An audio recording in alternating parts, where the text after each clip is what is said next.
Hello বন্ধুরা, আজ আমি আপনাদের সামনে গাজর দিয়ে আমসত্ত্ব তৈরি করে দেখাবো। আর গাজর দিয়ে আমসত্ত্ব তৈরি করার জন্য দেখুন এখানে আমি গাজর নিয়েছি। আর এই গাজরটা প্রথমে পরিষ্কার জলে ধুইয়ে পিস পিস করে কেটে এটাকে জুস তৈরি করে নিতে হবে আমসত্ত্ব তৈরির জন্য। এই দেখুন আমি গাজরগুলো পিস পিস করে কেটে নিয়েছি আমসত্ত্ব তৈরি করার জন্য। এবার আমি একটা মিক্সিং বোলের মধ্যে এগুলো নিয়ে জুস করে নেব।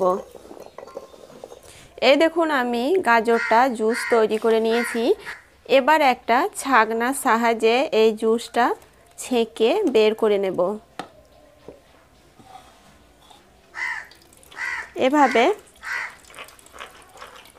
এভাবে ছাঁকনার সাহায্যে সমস্ত গাজরের জুসটা ছেঁকে বের করে নিতে হবে গাজরের আমসত্ত্ব তৈরি করার জন্য। এবার আমি এই গাজরের জুসটা একটা কড়াইয়ের মধ্যে দেখুন দিয়ে দিচ্ছি। গাজরের আমসত্ত্ব তৈরির জন্য জুসটা কড়াইয়ের মধ্যে দিয়ে দিলাম। এবার কিছুক্ষণ এটাকে নাড়াচাড়া করে জাল করে নিতে হবে। এই দেখুন জুসটা ফুটতে শুরু করে দিয়েছে। এবার আমি জুসের মধ্যে 4 চামচ মতো এখানে চিনি অ্যাড করব মিষ্টির জন্য।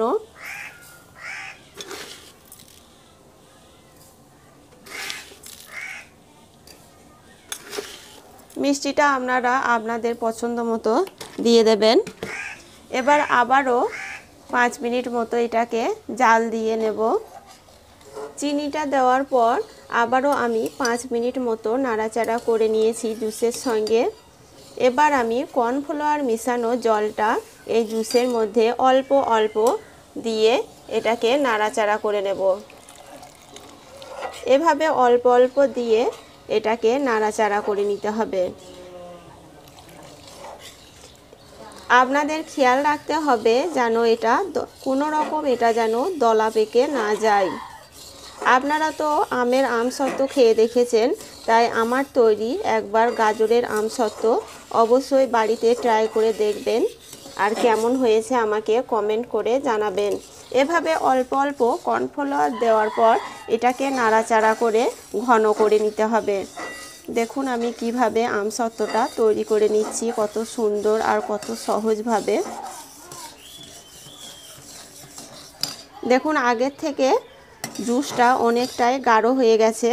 আর একটু আমি এটাকে জাল দিয়ে নেব। কর্নফ্লাওয়ারটা দেওয়ার পর নাড়াচাড়া করে যখন এই জুসটা এভাবে ঘন হয়ে যাবে তখন কড়াই থেকে নামিয়ে নিতে হবে। আমসত্ত্বটা তৈরির জন্য এখানে আমি একটা প্লাস্টিকের বক্স নিয়েছি দেখুন।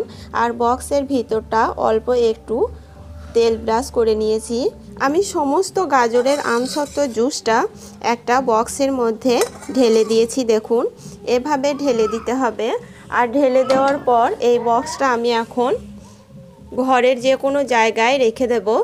আপনারা চাইলে নর্মাল ফ্রিজেও এটা রেখে দিতে পারেন, তাহলে 10 মিনিটের মধ্যেই আমসত্ত্বটা তৈরি করে নেওয়া হয়ে যাবে। ঢাকনাটা লাগিয়ে দিয়ে আমি এটা 1 ঘন্টা মতো ঘরে রেখে দেব। দিয়ে আপনাদের কেটে দেখাবো যে কত সুন্দর করে গাজরের আমসত্ত্ব তৈরি করে নেওয়া হয়ে গেল আর কত সহজে। এই দেখুন বন্ধুরা আমি 1 ঘন্টা পর ফিরে এসেছি।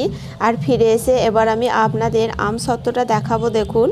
দেখুন কত সুন্দরভাবে আমসত্ত্বটা জমে গেছে। ঠিক এভাবে যখন জমে যাবে তখন একটা পাত্রে এটাকে ঢেলে নিতে হবে। এবার এই থালার মধ্যে আমি আমসত্ত্বটা ঢেলে দেব। এভাবে হালকা একটু পাশগুলো চাপ দিয়ে নেবেন, তাহলে দেখবেন ছেড়ে যাবে। এই দেখুন কিভাবে ছেড়ে যাচ্ছে। এভাবে চারিপাশ থেকে একটু চাপ দেওয়ার পর এভাবে একটা থালার মধ্যে ঢেলে দিতে হবে।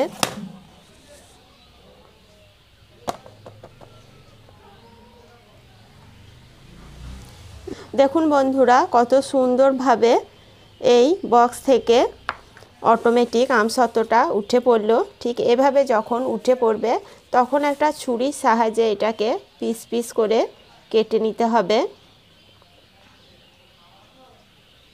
তাহলেই গাজরের আমসত্ত্ব খুব সুন্দর করে খুব সহজে তৈরি করে নেওয়া হয়ে যাবে। দেখুন কত সুন্দর করে আমি কত সহজে আমসত্ত্বটা তৈরি করে নিলাম।